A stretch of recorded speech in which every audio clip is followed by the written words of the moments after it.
In your mind, like based on your understanding of like the bad actors, right? Who's supposed to stop them? Do you feel like as an industry, is it like buy side's responsibility because obviously it's their money, or is it the sell side because like obviously they're selling inventory? Yeah, I think you're right on that. Usually, the instinct is to blame the sell side, blame the or put that responsibility on the SSP or the publisher. And historically, that's been the case, but I think a lot more DSPs are making direct connections with publishers, and so like a lot of the responsibilities that they've used to foist off onto the sell side are now they're having to take on themselves, and they have different approaches to moderation because the buy side is more directly beholden to advertisers, and also depending on the DSP, depending on the agency, they may like the advertiser may have terms of payment tied to specific KPIs. And so the way that a DSP is going to block or an agency is going to block is very different than an SSP who's going to maybe like get more comprehensive view on the publisher behavior.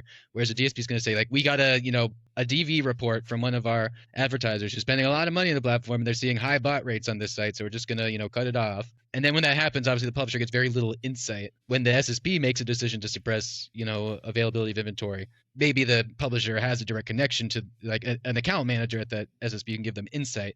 But Mhm, increasingly, that insight is lost, and so that's why we, in particular, have partnered with the Brand Safety Institute to be part of their transparency tool, so that any mhm. like O&O site operator can just go there, see if they appear on any of our like MFA or adjacent categorization lists.